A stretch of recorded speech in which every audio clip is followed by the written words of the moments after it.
How was your day, Kelly? Hold on.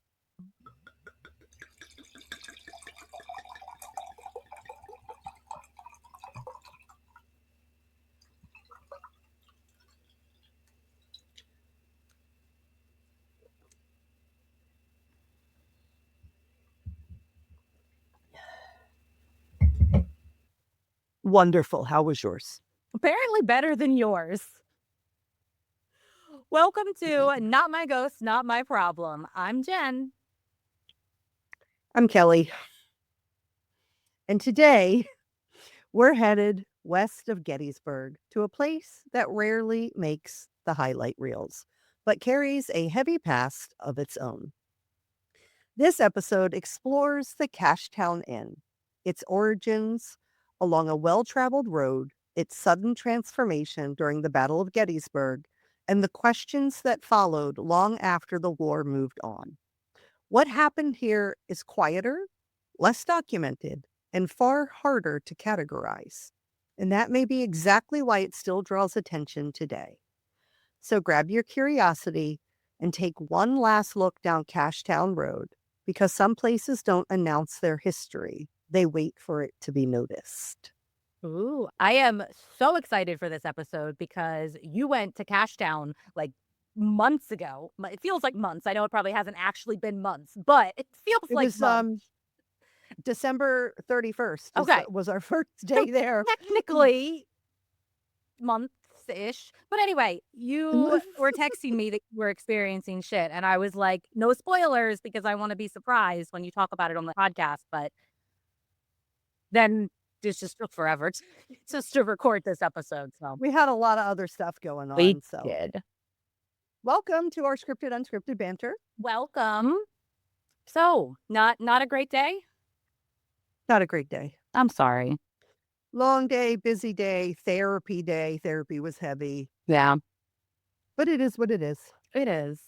I got a couple different projects at work going on right now that's a little frustrating, just various things not working the way they're supposed to work, and yeah. Right, and I'm just so goddamn tired of snow and cold. Oh, I thought you were gonna say the state of the Um, world, but yeah, snow, cold, yeah. well, that too. But like, gosh, like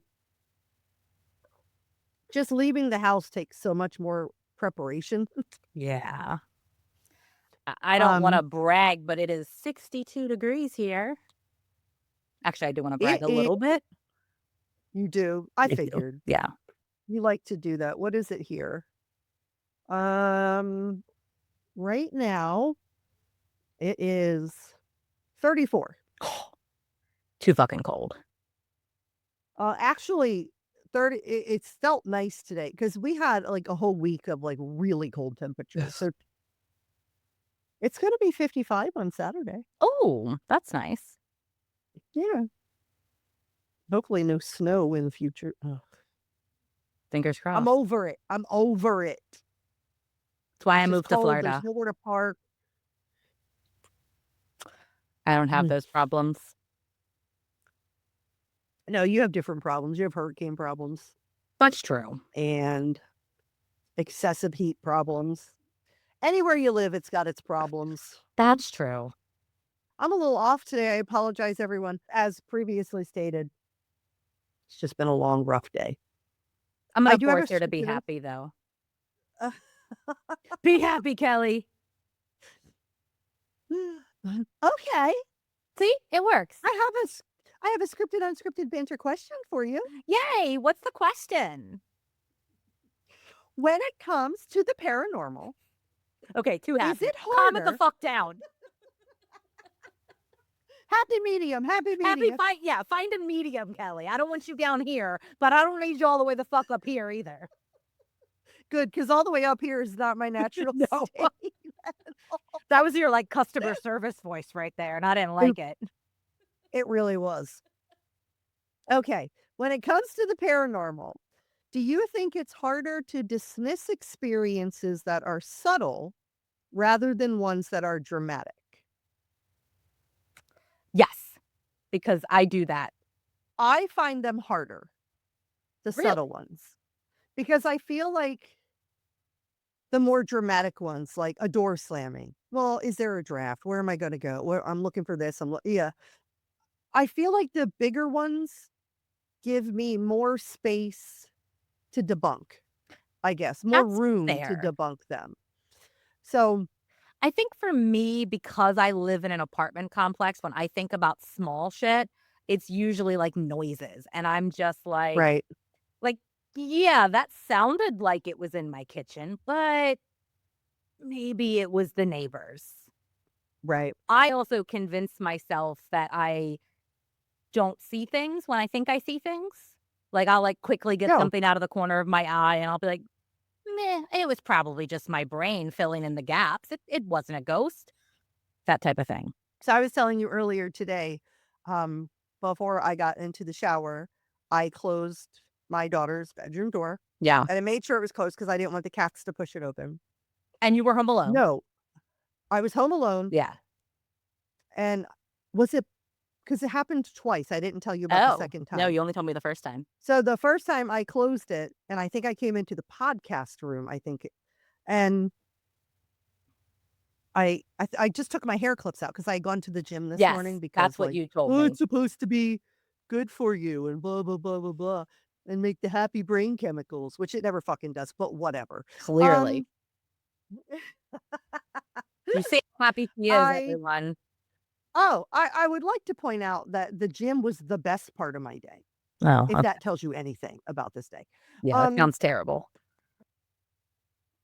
I closed the door, made sure it was closed all the way, came in the podcast room because I also have my makeup and hair stuff and all in here. And I took my hair clips out, and when I walked out, the bedroom door was open. So as I was going into the bathroom to take a shower, I closed the door again, made sure it was latched. And that's when I texted you when I was on Yeah, my way into the shower. And then when I came out of the shower, it was open again. yeah. Yeah. That's crazy, Um, especially the second time, because, like, the first time, we've all closed doors, and then we didn't fully pull it all the way, even though we really mhm, thought we did, but maybe we didn't. But when it happens once and you're like, "Oh, no, I closed this all the fucking way," and then suddenly it's open again, that's a little weird. mhm.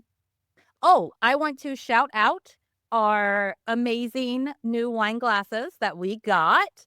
Unfortunately, these are not available on our merch store because our merch store doesn't do the etched. But we did get these from Etsy, and the seller is the Cardinal State. And I highly recommend them because they did a great job and put our I little am very impressed. yeah. For those who are listening and not watching, we have wine glasses with our podcast logo on them, and we love them, and they are so cute. We do. So I just wanted to shout out Okay, that, so seller on Etsy because she did a great job. quick content note.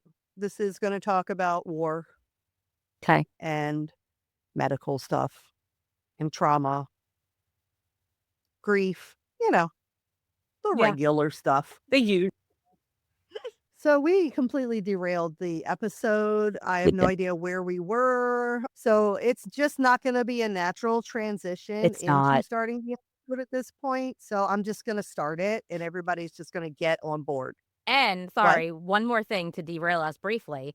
If you ever are really curious about what or how we derail ourselves, go join our Patreon because we release monthly blooper reels where not everything, but most of the things that we cut out of the episodes makes it onto that monthly blooper reel. Yeah. It's it's a little unhinged. I mean, the podcast in itself is pretty unhinged. If you wanna see what doesn't make the episodes, go join our You have no Patreon. idea how unhinged it is. It gets there, I promise. Okay, we're just going to jump into it. Cashtown Road runs west from Gettysburg towards the South Mountain Passes, following a route that predates the United States itself. Long before armies moved along it, this corridor was shaped by agriculture, trade, and necessity. Wagons carrying grain, livestock, and supplies used the road as a part of a larger network connecting eastern and western Pennsylvania. Movement through this area was constant, but unremarkable. And the settlements that developed along the road existed solely to support the movement. So the name Cashtown reflects a very practical origin. In the early 1800s, an innkeeper named Peter Mark operated a tavern along what would eventually become a part of the Chambersburg Turnpike. At a time when credit was widely used and often expected, Mark was known for insisting on immediate payment for food, drink, and lodging, cash only. The policy became notable enough that travelers began referring to the stop itself by that requirement. Over time, the name attached not just to the tavern, but to the whole surrounding town. Okay. So, Cashtown was never planned out as a town in the traditional sense. It did not grow around industry, government, commerce on a large scale.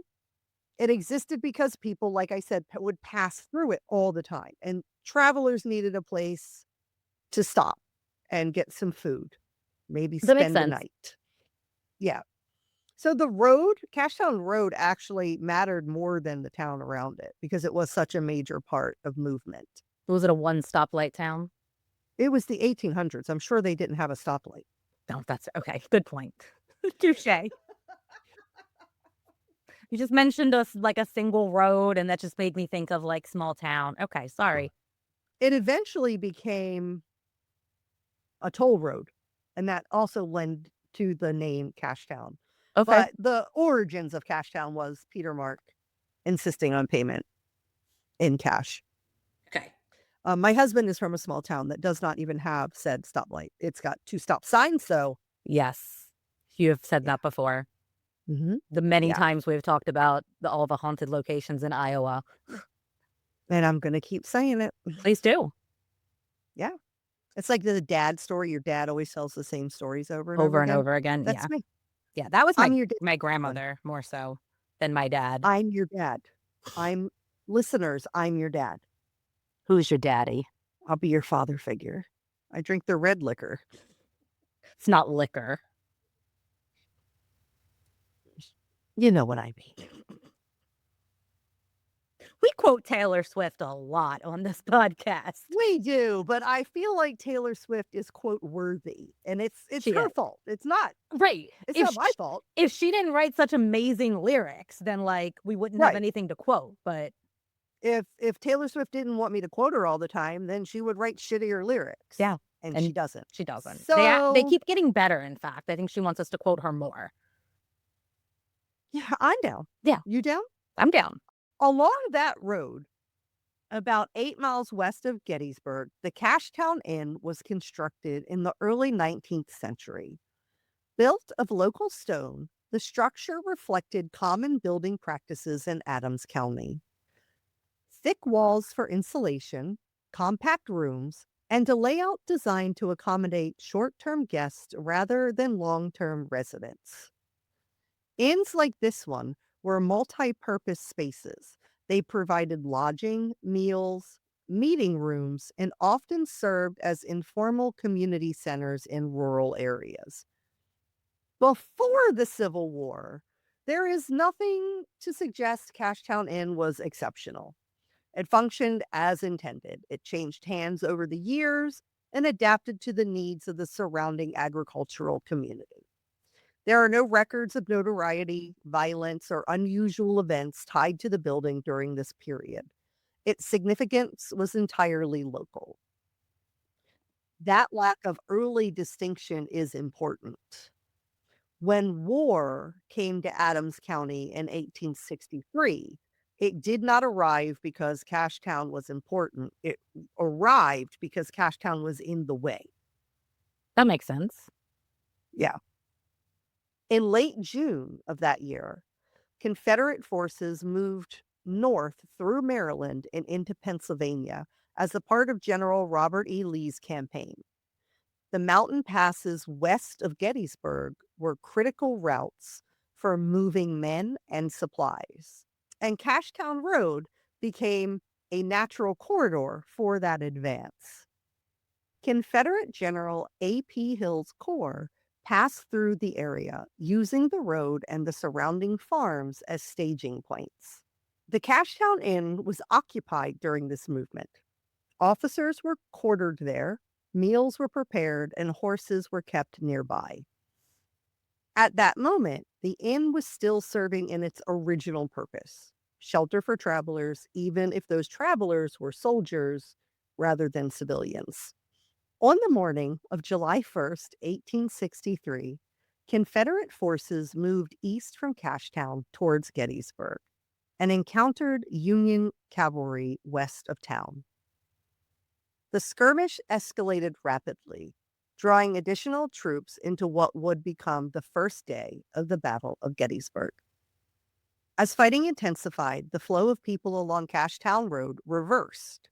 Instead of soldiers moving towards the battle, wounded men were carried or transported away from it. Like countless other buildings across the region, the Cashtown Inn was pressed into service as a makeshift medical facility. And you hear that everywhere in Gettysburg. Yeah. I don't think there's a structure in Gettysburg that didn't at some point function As a medical as a facility. medical Yeah, facility. pretty Yeah. much. So this transition was not planned and it was not controlled. Civil War field hospitals were established wherever space allowed. Inns were particularly vulnerable to this conversion because they already contained beds, tables, access to food and water. Once designated, the building would have been overwhelmed very quickly with the wounded. Yeah. And one thing we also have to remember is while the Battle of Gettysburg lasted 3 days, that doesn't mean that these places that were hospitals, that they were the wounded were there for Right. a while Yeah. after this. You don't just Yeah. especially back then, because methods weren't, nearly as sophisticated as they are now, Yeah. and you were there for a while. Yeah. Medical care during the Civil War was brutal by modern standards. I'm Surgeons psychic, worked with see? I knew. Surgeons worked with limited supplies and little understanding of infection. Amputations were common, anesthesia was inconsistent, and survival often depended more on the patient's constitution than on the procedure itself. Blood loss, shock, and post-operative infection killed thousands of people. What does it mean when you say depended on the Constitution? Not the constitution of the company. The Of the company? The company? country. The country. Well, they do run it like it's a company, unfortunately, Yes, because, they do. Trump's the president and all his companies go down, go under and, like, fail, and I feel like we're watching that play out, um so your constitution is basically, like, your attitude toward, like, I'm gonna survive, Oh, your health in general during the time. okay. Like, if you had any what we would now call comorbidities that maybe, like, they didn't know, like, if a soldier had diabetes and didn't know it. Right. So Oh, that's what that means. okay. Am I stupid for not knowing that, or No. okay, It's a okay. when I was writing the script, I wondered if I should leave the word in, but I also couldn't Figure out how to not say figure it. out another word to That's say it fair. That's fair. without launching into a lengthy explanation, which we Which ended up we doing just did anyway, anyway. so yeah. Yeah. While no precise number exists for how many men were treated or died inside the Cashtown Inn, multiple wounded soldiers are documented as having passed through the building. It is highly likely that deaths occurred on the site. Temporary burial sites were common near the facilities. Remains were later usually moved, but in some cases, some of them were left undocumented. They I don't know if you know this or not, but they still find bodies of soldiers from the Civil War. I did not know that. Still? Still, when we were in Gettysburg Did you find for a this body? trip, we found no. We Damn went it. to a museum Oh, damn. I was really hoping. And the gentleman there was telling us all about, like, cannons and guns, and, like, he answered questions I didn't even know I had about this stuff. He was wonderful. And he was saying it was just a couple years ago that a body was discovered, like, in a ravine, and they were able to, because of the marking on the uniform, they were able to restore it enough to see a name, and they were able to contact the relatives Oh, of this soldier. that's So awesome. sometimes they do still find bodies. Do they like, when that happens, like, I assume he gets laid to rest somewhere. Yeah. Well, usually they'll ask the family because when they contact the family Okay. members, like, if they have any, relatives Yeah. that are alive that they can trace this person to. Okay. If not, they will bury them, give them a proper burial. Okay. So this may be a stupid question because I haven't been to Gettysburg for many, many years, but are there like specific Gettysburg cemeteries with people that died in the Civil War? Yes. Okay. So if they find a body now, do they still get to be buried in those Yeah, cemeteries, or are those I'm cemeteries kinda assuming, like, yeah. "We're done, we're out of room at capacity"? The ones that I'm thinking of, I don't believe they were out, like, the cemetery where Jenny Wade was moved Mhm. to, I believe there's still room there. They did a lot of moving of bodies around after the Civil War, so Okay. yeah, they moved bodies around a lot. That's, yeah, that's Yeah, interesting. yeah, very interesting. If you're wondering why we're laughing, it's because we derailed again and we have Yeah. no idea how to get back into Nope. it. If this episode I feel like it's gonna have that a lot where we're just gonna, because Kelly's already done it like 2 or 3 times, but I didn't wanna interrupt her again because so if at random times it looks like we're smiling or laughing and you have no idea why, it's not what the content that we're talking about. It is that we just went off on a tangent, or Kelly couldn't say a word right, or Jeez, whatever, I am and struggling today. just struggling, y'all. If you wanna see all the behind the scenes, go join our Patreon, And you'll see and exactly how much I was struggling. you'll get this at the beginning of next month as a blooper reel. Mhm. Okay. After the fighting moved east and south, the inn was eventually returned to civilian use. Unlike buildings closer to Gettysburg Town Center, it did not become a focal point for commemoration. I am impressed that you said that word correctly the first time. So, you and me both. Round of applause for Thank Kelly. you. Round of applause, Thank everyone. you. We celebrate. Thank you. We celebrate our wins here at Not My Ghost, Not My Problem. We do. So there were no monuments erected near the Cashtown Corrected. Inn. Erected. I knew you were going to point that out. No formal preservation efforts tied directly to its wartime use, and no immediate folklore that followed it into the late 19th century. I'm still For just thinking about decades, erections.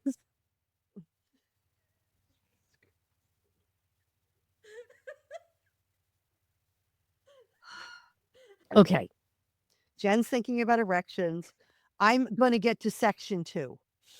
Come hell or high water, I'm going to get to section 2. Oh, we've been recording for 47 minutes and I have no idea, but I know we're probably like half that in where we actually are in the episode. 15 minutes, maybe. Maybe. Now I'm thinking about erection.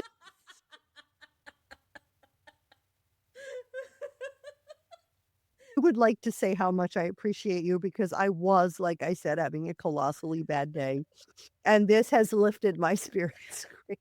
That's the point. That's why I'm here. Yeah. For decades, the Cashtown Inn remained what it had always been, a structure along a road carrying the physical memory of what happened inside it, but little public narrative to go with it. The absence of early storytelling would later become one of the most interesting things about the site. And by the grace of the God I don't believe in, we are finally at section 2. I thought you said we were starting section 2 like 20 minutes No, ago. I said we were We're gonna get to it. And by 20 minutes ago, I mean probably like 2 minutes ago in episode For what you're timeline. hearing.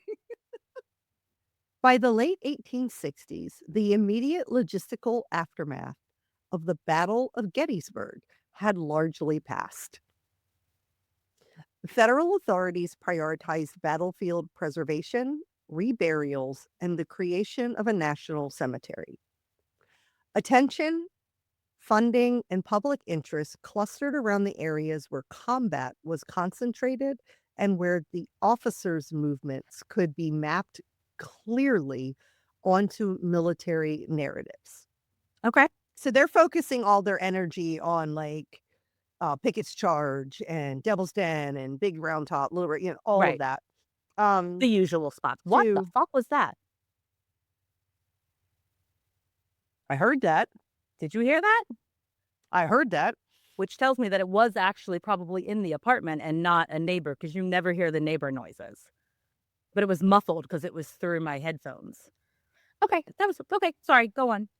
I don't remember. Oh, yeah. So they were like focusing on all of that. They wanted to rebury the bodies. They wanted to create national cemeteries Right. and memorialize where the bloodiest parts of the battle had taken. And then also where they could put on a map, this general went here, this general was over here, they were waiting here to Yeah, kind of build the story for historians to that makes sense. tell the story of the battle. Structures along the outlying roads like Cashtown Road existed outside of that framework. They were not incorporated into early preservation efforts and were rarely referenced in official reports beyond passing mentions of troop movement. As a result, buildings that had served as medical or support functions entered a period of historical drift, where their wartime roles were known locally but not formally documented. Okay. During this period, Adams County experienced demographic and economic change. Agricultural use intensified, land ownership shifted, and transportation infrastructure evolved. Roads were improved, rerouted, or bypassed. Buildings that had once depended on wagon traffic adapted or declined. The Cashtown Inn continued to exist within the changing landscape, shaped more by economic necessity than historical significance. And if you think back to like 1800s and their structures, it says a lot that the structure is still standing when it wasn't a part of preservation efforts. Okay. So, like, there was no historical society that was putting money into the Cashtown Inn to keep it like up to Right, to functioning preserve it. standards and not like falling down. Yeah. Yeah, that's interesting. Late 19th century local histories focused heavily on battlefield actions, regimented movements, and prominent individuals. Medical sites, especially temporary ones, were rarely emphasized unless associated with an unusually high casualty rate or notable figures. This selective documentation created uneven historical visibility. Some places became permanently fixed in public memory, while others stayed despite comparable levels of human suffering. Mm. Importantly, the absence of formal recognition did not imply ignorance. Residents in the Cashtown area were aware of the inn's wartime use, but that awareness remained practical rather than commemorative. Okay. Knowledge passed informally amongst residents. New people would move in, they would talk about it, they would tell people, "Oh, yeah, the Cashtown Inn, that was used as a medical facility after the Civil War or Right. during the Civil War." As the 20th century progressed, generational distance further altered how the war was discussed. Personal recollections gave way to secondhand accounts, then to summaries, and then abstractions. The Civil War shifted from lived experience to inherited history. Buildings associated with support functions were increasingly described in generalized terms, if at all. By the early 20th century, psychological interpretations of wartime experience began to emerge. though they were still limited. The emotional toll of medical care, particularly on civilians and non combatants, remained largely unexplored in public discourse. This gap matters because it shaped how sites like the Cashtown Inn were understood. Without a narrative framework that acknowledged the long term trauma, the building existed as a historical footnote rather than a place of inquiry. There was no established language to describe what had happened beyond the logistical aspects of the battle. Mid century shifts in historical scholarship gradually began to broaden the scope of Civil War studies. Researchers started examining civilian experience, home front impact, and the medical realities of the 19th century warfare. These approaches reframed buildings like the Cashtown Inn not as peripheral, but as representatives of a widespread, under-examined aspect of war. Parallel to this academic expansion, popular interest in experiential history grew. Visitors sought to understand how the war felt, not just how it unfolded. This shift created space for locations previously overlooked to re enter public awareness. The Cashtown Inn emerged into this renewed interest without a fully stabilized historical narrative. Its documented role was clear in broad terms, but sparse in specifics. That imbalance, a site with known trauma but limited survival detail, made it particularly susceptible to interpretation. Fair. So, this condition did not produce immediate legend. Instead, it created a long period of interpretive quiet where meaning had not yet been assigned to the place, really. Okay. That quiet would later become significant when new frameworks, cultural, psychological, and paranormal, were applied to the site. Now we are at paranormal claims. Thank goodness. Yes. Now, Jen, I have no idea how far we are into this episode because it could be 25 minutes. I It don't could know. be. We have no idea. We're at 106 in recording. So we're going to see because I have no good estimate. Mm-mm. Reports of unusual activity at the Cashtown Inn did not appear in the historical record until well into the 20th century. And most detailed accounts came from the late 20th century and early 21st century. The timing is significant. The claims emerge after the site's wartime role had faded from direct memory and after Gettysburg itself had become culturally associated with lingering presence and unresolved trauma. Owners, long term occupants, overnight guests, and later paranormal investigators have described experiences that fall into several reoccurring categories. One of the most common claims involves unexplained movement within the building. Footsteps are frequently reported on the staircase and the upper floors when no one else is present. These sounds are often described as deliberate rather than random, with a pace that suggests a purposeful walking. In some Okay. accounts, the footsteps stop abruptly when investigated.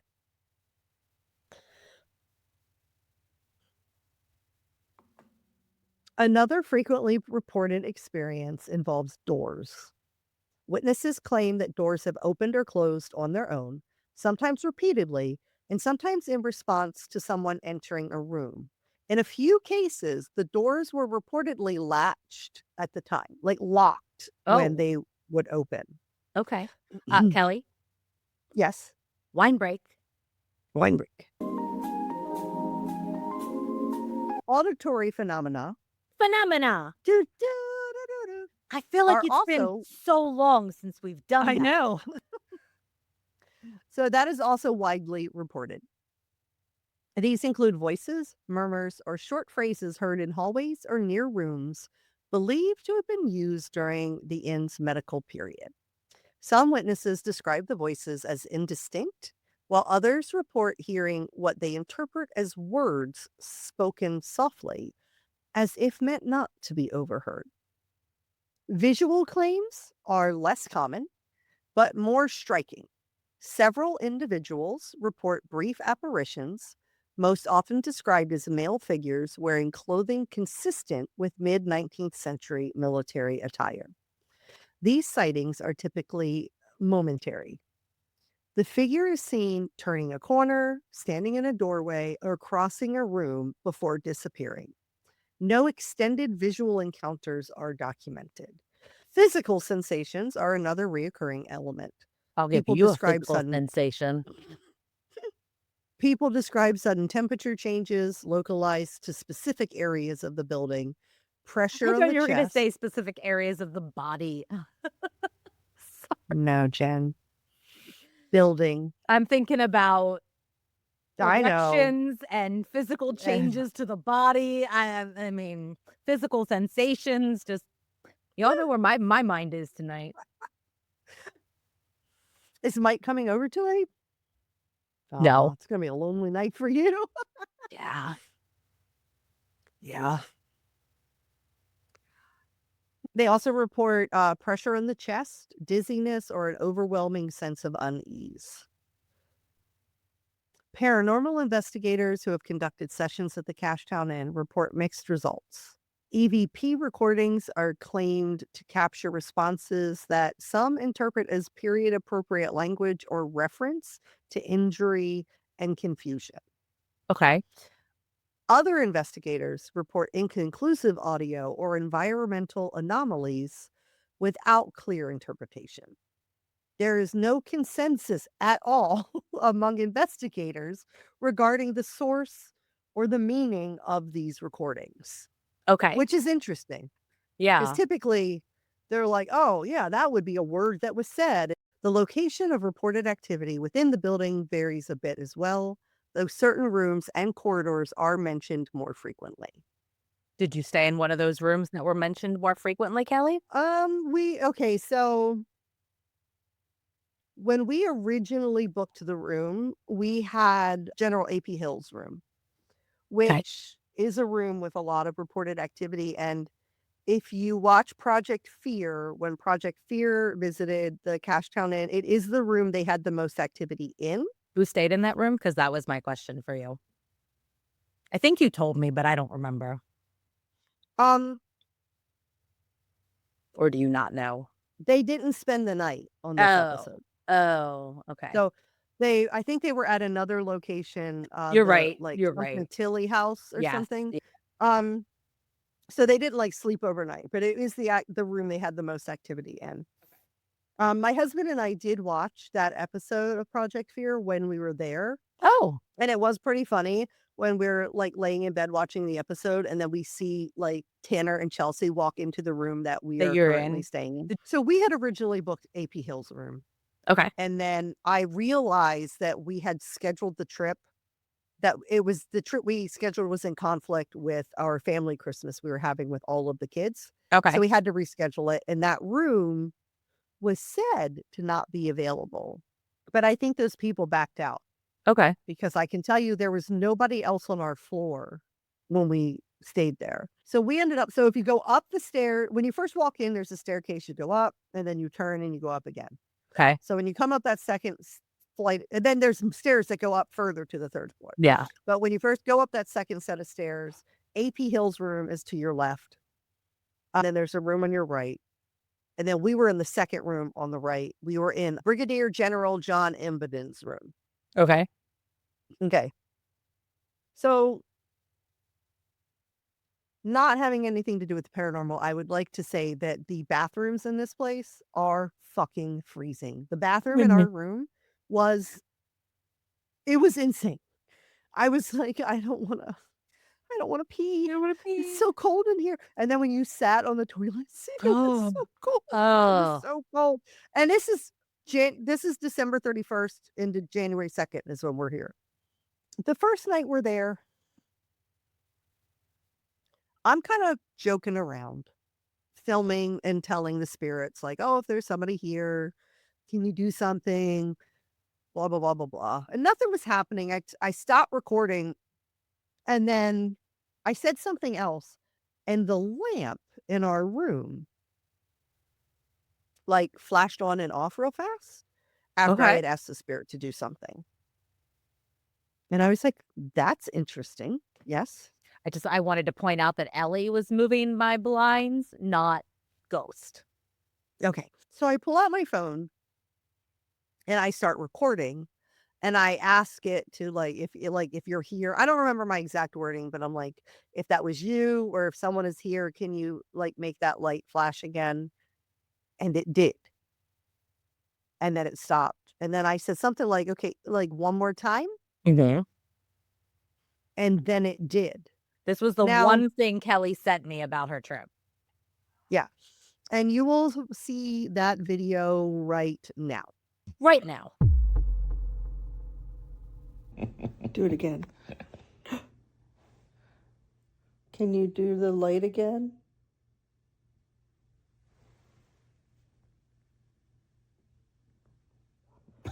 Thank you. We confirmed that the lamp was off. Like we clicked it, turned it on, clicked it, turned it off. And it was not on a like light switch that, some outlets are connected to a light switch. It Yeah. was not on anything like that. Okay. This was just an off lamp that we could get to respond to our questions. Now, the rest of your trip that you were there, did it have any like when you weren't actively like okay, so it wasn't Nope. doing anything. For Nope. for our listeners who are just listening, she's shaking her head no. Oh, sorry. We're Why recording are you video. listening? Sometimes we Why are you forget that people You are gotta just listening. watch, man. Go watch. Go watch us on YouTube or Spotify. Depends when you're listening because sometimes I forget. I have to go in and separately upload the episode to Spotify after it posts. So sometimes that's a couple days late because ADHD. But it's on YouTube. So go watch it on YouTube It is on YouTube. So and no, subscribe nothing when while we you're weren't. there. Please. Yeah. What are you doing? If you Come haven't on. already, come on. Leave us a lovely comment about how wonderful we are. Please do. That would be great. Yeah, thanks. That night, I had a nightmare in that room where I was in bed. So in the nightmare, I was like asleep and woke up in the nightmare, not like woke up in real life. Okay. And there was a man standing next to Nick, um, on his side of the bed, and he Threesome. was paranormal threesome. I mean, would you really say no? I couldn't. Exactly. I gotta I know what a couldn't. ghost stick feels like. Right. Okay. So in the dream, I'm like screaming, trying to wake Nick up, and he's not waking up. And I don't know, like the ghost in the dream wasn't doing anything in particular, just standing there staring. Why were you But screaming? I don't know. I was like screaming in the dream, like trying to wake Nick up so he could see the thing standing there. And then I like kind of woke up like in a panic, like in real life, Okay. but there was nothing there. But I I did have mean, a hard time nothing getting that back to you could sleep. see. Right, but likely just a freaking nightmare. Um, Next morning, we go downstairs and we are having breakfast. Now, What'd you have for breakfast? um, the first day we had pancakes Ooh. and sausage, Yeah, you did. pork sausage, and coffee Okay. and orange juice. Sounds like a great time. It was. Now, while we're down there, there's two other, I say couples, but one was not a couple. It was just two guys that were like on a work thing. You don't know. Maybe they were a couple. I don't know. They It could didn't have appear to been be a couple. They okay. didn't appear to be a couple. So we were on that second story in the room, the Brigadier John, General John Imboden room. And then John when you Jacob walk in, Jingleheimer Smith. His name is my name too. Sorry. whenever we go out, the The people people want to started to shout. shout. Okay, I have to figure out where I was in my thought process. When you walk into the Cashtown Inn, there's the stairs that go up. There's a hallway that goes back. On the back side of the building, there are other rooms down that way. The other 2, like, rooms that were booked were in the backside the backside of the Cashtown Inn. I'm Italian. I talk with my hands. Um, and I Are you done? We'll see. I haven't decided yet. So we're the only people on our floor. We're done. We're talking to the owners that are working there, the people serving breakfast. And I was like, do you have any paranormal experiences here? And the guy was like, oh, any, like tons. All of them. Right. But one he was talking about that was interesting to him was that it's not just in the inn. Like he saw someone walking towards one of the sheds. The people that own the Cashtown Inn own several properties around the area. So he was saying he saw somebody walking towards one of the sheds on the property. And then he was like trying to go like, hey, like, who are you? Why are Yeah, you here? why the fuck are you on my property? Right. Yeah. And then the guy just walked straight through the wall of the barn he was headed toward. How do you think you would react in that situation? I would definitely go check and make sure that there wasn't a board that was broken that they could have walked through somehow that I was unaware of. Okay. But I don't know. Yeah, I don't Definitely would approach it with interest. yeah, I definitely feel like I would run and check, and knowing my brain, I would probably somehow convince myself that I didn't see what I thought I saw. I Yeah. would take Jonathan's Um, advice and say, "If you saw it, no, you didn't. if you don't know who Jonathan is, Go listen well, by now to." they will. They will, yeah. Go listen to Yeah, our by last now they will. paranormal postcards episode. Yeah. So I guess that was significant to him because it wasn't like in the inn. Yeah. But, they were talking about general stuff. They were talking about some of the kitchen equipment, like when the Cashtown Inn also has like a fine dining restaurant in it as well at night. So where we eat Oh, breakfast, and then there's a bigger area in the back where those other rooms are. how fine. I don't know. We Did didn't you eat there, but dine there? Did you no. not look at the menu? No. I need to know these things. Sorry. Fuck you. One night it's like a family night, so it's not quite as fine. But Yeah, that sounds lame. I don't wanna be around kids. fuck kids. Fuck shoes. Fuck shoes.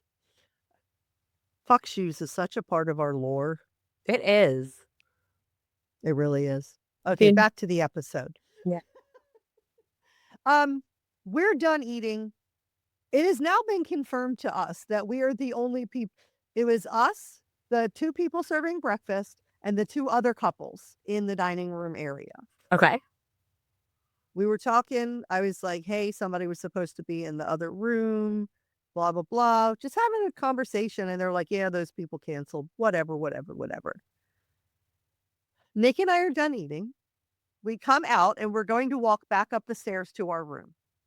We get to the bottom of the stairs and we hear footsteps, boom, boom, boom, boom, boom, boom, boom, coming down the stairs. Now remember, you go up, you turn and go up, Yeah. and then there's another flight up. Okay. Okay. Nick and I both take a step over to the side to allow for the person coming down the stairs to turn and come down and then get past. And then we're just waiting there. So it's like, is it closed in to where you can't see the other side? Right. When it goes Okay. up and then it turns, you can't. You So it can't. sounds like it was on the second set of stairs. So we were Okay. expecting someone to turn the corner Yeah. and then come down the other side. So at first I was picturing That- an open staircase and I'm like, wouldn't you have No. seen that Mm-mm. there was nobody there? But I get it. That's how my basement was in my like childhood Right. home. It was walled in. And if you were going up, you couldn't see the people coming down. Right. And if you're not And it watching was this on YouTube right now, you're missing my amazing hand gestures. yes. It was unmistakable footsteps coming down. The fact that Heavy both you footsteps. and Nick stepped aside, like, We that's both stepped aside. it's not just Um, one of you heard it and it was like, maybe I misheard something." No, you both heard it and stepped aside. so we're waiting now and waiting and waiting. And then Nick goes, "I was that not someone on the stairs?" And I said, I thought there was. So I go back into the little room where breakfast is and I say to the owner, "Is anybody upstairs again?" Like confirming what we already knew. And he was like, "No, everybody's down here." Cool, dude. So, you know what would be an amazing prank?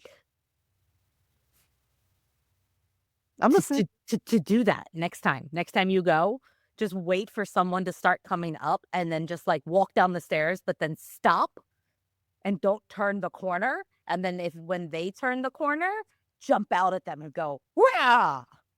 And then they fall down the stairs and break their neck and then we kill Well, but somebody. no, That if sounds it's like a great idea. there's a landing, so if by the time they come across the corner and come to you, they're just gonna fall backwards. They're not gonna fall back down the stairs.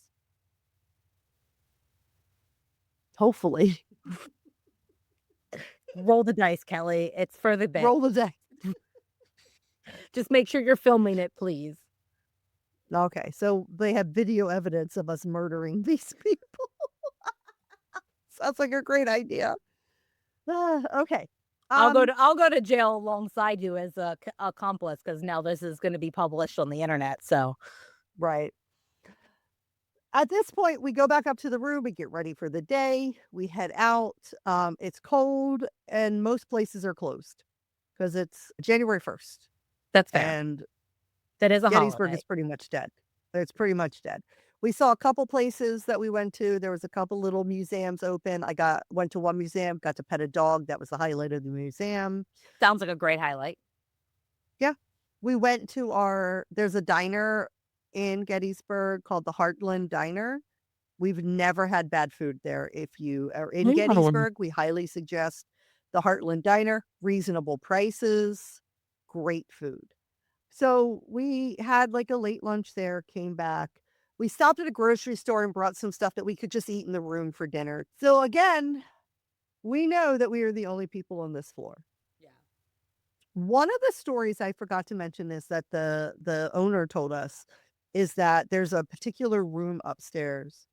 So when you come up this stairway, we're the second room to the right. And he was saying on the first room on the right, and then the second room on the left is where people hear a lot of voices, like a lot of talking. Okay. So Nick and I go up. We are we watch some stuff on my laptop, but then we're just kind of laying in the bed, just both of us kind of on our phones. It's quiet, and Sure. start to hear talking. Don't worry, like we're a married couple away. We took care of business, Okay, just but making sure. now, right? I mean, Now you're just doom scrolling on Instagram and sending me a mhm, bunch of reels. as I do every night. Yeah, as you do every day at random times. Right. I hear talking and I'm listening. I'm like, "Do you hear that?" And he's like, "Yeah." So we're listening. We're like, "Who is that?" Because when we came back, there were no other cars there. We were the only people in the inn. And the innkeepers do not, it's like the Farnsworth. They don't stay there. They Mm. run it, but then they go home. Yeah. So we come out and I'm like, I hear talking. And the room right across the hall from us, I'm like, it's coming from this room. So we go over there and we both got our ears like up to the door. What if somebody, Um, like, booked a last minute room there and you didn't know about it? well, that's what we're thinking that this could be, we're listening and it's just like low talking. You can't make out any words Yeah. necessarily, but it's clearly a conversation. between two people. So you could hear, like, 2 different tones of voices. Mhm. Okay. And I say to Nick, "We were the only people here, right?" And he's like, "Well, maybe somebody came, blah, blah, blah." So we go back into our room, put our shoes on, come out, no talking. We go downstairs all the way to the lobby. We go outside and look at the parking lot. Nobody is in this inn. It's just us. We're the only cars there. Okay. Okay. Come back in. And the Cashtown Inn is quite literally in the middle of nowhere. Yeah. There's, like, nothing else really around, so there's no place for a person to be parked where we can't necessarily see Right, they'd them. be in that parking lot. Right, I they'd mean, be in the parking lot. unless they Ubered. Maybe they're, like, Possible, but semi-local-ish, and we're just like, "Oh, I'm gonna drive 30 minutes and stay here for the night." so we go, we check, nobody's there. We come back up the hallway, and now we hear talking in the first room on the Mm. right, Okay. a little bit louder. You can pick up, like, little words, like, I heard the word "road," Are all these and rooms I heard the word locked? yes. Okay. Did you check? Well, I assume they are. Um, I don't know, I feel like I would've checked. because like, I don't if somebody was in the I room, know, but, like, I was I told that don't wanna nobody's gonna be there, and I hear talking, and there's no cars in the parking lot. I mm, can't promise that I actually would've went through with it, but the thought would've definitely crossed my mind. well, so I hear the word road and I heard the word hat. But it again, clearly a conversation, but it's hard to make out words, but I could pick out a couple of words. I'm like, "Okay." We go back to the room, then the talking gets louder. We go back to our room, talking gets louder out in the hallway. Mhm. We open the door to the hallway, silence, Nothing. nothing. The next morning at breakfast, we go downstairs and we are expecting to see at least one other extra couple there. Nobody. And did you, Just same confirm with the owners? it's us and the other two people, and then I say to the one owner that's there, "Is there anybody else on our floor?" And he said, "No, why?" And I said, "We heard a couple conversations going on upstairs." And he said, "That happens sometimes." Okay. We are back from Jen's potty break, Potty break. and I'm going to now read you a story I posted on the Facebook page, Gettysburg and the surrounding areas. I let people know I have a podcast about the paranormal. I'm doing an episode about Cashtown. A couple people reached out to me. Cool. This is a story someone sent me on Instagram about Okay. their stay, and this is from Caitlin. So, Hi, hi, Caitlin. Caitlin. I hope you're listening because I told you it would be on this episode. Fingers crossed. Caitlin says, I stayed at the Cashtown Inn because I wanted something quiet. I knew the history in a general sense. Gettysburg, Civil War, old building, but I didn't book the room because of ghost stories. It was off the main road, away from town, and that was the appeal for me. The first evening was uneventful. The building felt old in a way that historical places do. Uneven floors, uneven floors, thick walls, and the sense that sound didn't behave in the way that you would expect it to. I remember noticing how quiet it got after dark, but it wasn't peaceful quiet. It felt like empty quiet. Ooh, that's a That's good a way to good describe it. distinction. Yeah. Yeah. The second night, I woke up to the sound of footsteps. At first, I assumed another guest was walking down the hall. The steps weren't hurried or heavy. They sounded like someone pacing or moving from one end of the hallway to the other. And I laid there listening, waiting for a door to open or close, but never heard one. The footsteps stopped directly outside my door. I remember checking the clock. It was just after 1:30 a.m. I waited for a knock that never came. After a few seconds, the steps moved away, slow and measured, until they faded completely. I didn't get up to investigate. I really don't know why. I just didn't. I fell back asleep eventually, but the rest of the night felt unsettled. Not frightening, just wrong in a way that's hard to explain. Okay. The next morning, everything seemed normal. Breakfast, daylight, other people, moving through the space. I almost convinced myself I had imagined it. But that night, it happened again. But this time, it wasn't footsteps. I woke up because I thought someone was in the room. I didn't see anything, but I felt it immediately, like the air had changed. The room felt colder, but only near the doorway, not the whole room. Then I heard what sounded like voices. Okay. That tracks with what you said. Yep, not talking necessarily, more like murmuring, low, indistinct, as if someone was speaking in another room with the door mostly closed. I couldn't, yeah, thank you for the sound effects, Jen. You're welcome. I couldn't make out the words, but the cadence sounded like a conversation. It lasted maybe 30 seconds and then it stopped. I sat up and turned on the lamp. Nothing was there. The hallway outside my door, completely empty.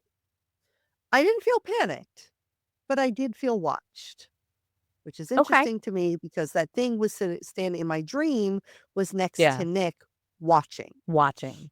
Yeah. Yeah. The next morning, I mentioned the footsteps and the voices to the person serving breakfast, half joking, expecting them to say something about old buildings settling. They didn't laugh.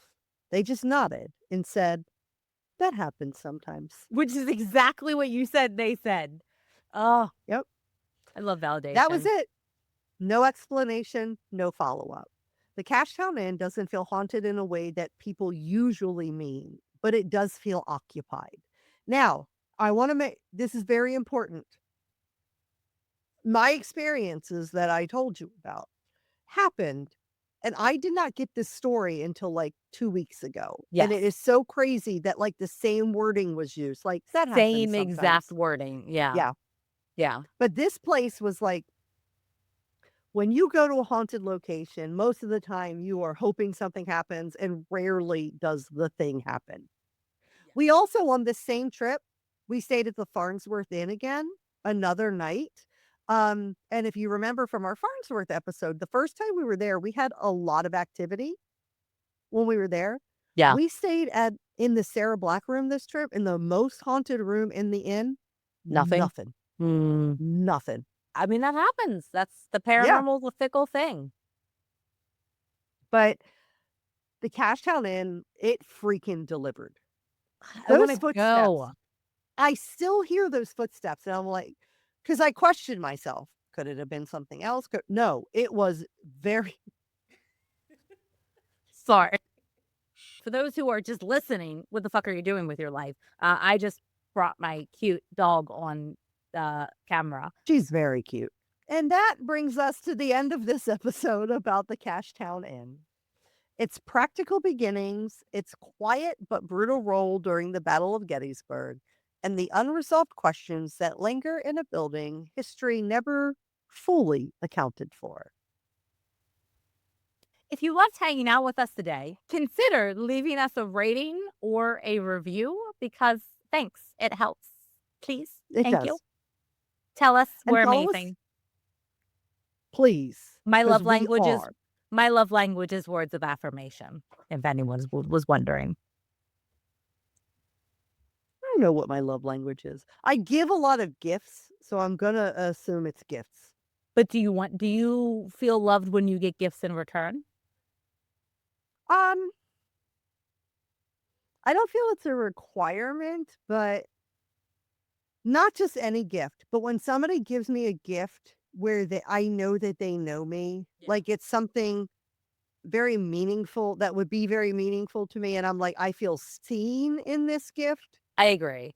That means a lot to I me. feel like with gift giving, it's very like it feels selfish to say that your love language is, like, gift giving or gift Mhm. receiving, but, like, I've always been that person where, like, it's not about the cost of items. It's about that, Oh, yeah. giving a gift is just something like, "Hey, I saw this and it made me think of you." And, like, Right, and no matter how it could be small it is. something. It doesn't even have to be something you spent money on. It could be Yeah. like, "I saw this seashell, and it reminded me of Yeah. the time that you said this about blah, blah, blah, blah, I blah, blah, found blah." this rock Or in the middle of the woods, right. and it made me think of you. Like, yeah, those types of things. So, welcome to Trauma Hour. I've spent a lot of my life feeling invisible to people. So, when people show me that I feel that something, I don't know how to say this. It's not always gifts, but it's Yeah. like things someone might say. But when I feel seen Seen. by Yeah, somebody, absolutely. that means so much to me because I spent so much of my life feeling invisible. Yes. I feel Any like that's hoodles. the embodiment of gift giving. Yeah. Yeah. And I Sorry. try to give thoughtful gifts. I do. You're great at it. I I pay get attention. I have a notes app in my phone. When I hear one of my friends like mention something, I I have my friends' names listed on my notes apps, and I take notes Aw. throughout the year to be like, "Okay, I could do something with this," Yeah. because I want to make sure the I have only needed to reference that list, like, twice because I typically remember it, That's but fair. yeah, That's yeah. awesome. Anyway, She's she's a what were we great friend saying? to have, you all. I am. Anyway, back to whatever we're doing. I don't fucking know anymore, guys. And follow us on Instagram and TikTok at Not My Ghost Podcast for even more chaos. As if you could possibly get more chaos than this episode. Honestly, this episode probably doesn't even seem that chaotic based on my amazing editing skills. But if you want bonus episodes and all the chaotic energy that got cut out of this insane episode, please go join our Patreon at patreon.com/notmyghost, not my problem. Because I have no idea how long this actual episode is going to be, but we are at 2 hours and 11 minutes. Yeah. So to just Who knows? know, based A on good the hour of this is time, bloopers. and most of it will be on Patreon as of April 1st. I'm going to go out on a limb and say that the bloopers from this episode alone could be its entire Patreon mini episode. It We don't probably even have to could. record something. We No. might just have the regular bloopers And then and this then this episode. one. Yeah, Yeah, there's a lot. there is a lot. If you have a creepy encounter, please email that to us at notmyghostpodcast@gmail.com and you might hear it on a future episode. And if you actually want to see all of the spooky nonsense, then you can watch the whole thing over on YouTube or Spotify, depending on the day if I remembered to upload the clip.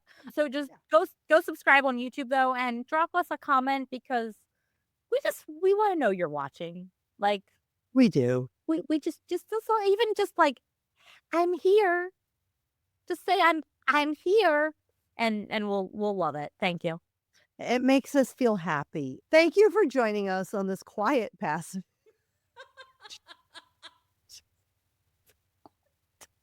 This episode was anything but fucking We've been quiet. quiet. But I didn't know that when I wrote this line. That's So fair. thank you for joining us on this quiet passage through the hidden history of the Cashtown Inn. As you travel through Cashtown Road and the edges of Gettysburg, keep this in mind. If it's not your ghost, It's not your problem. until next time, stay spooky.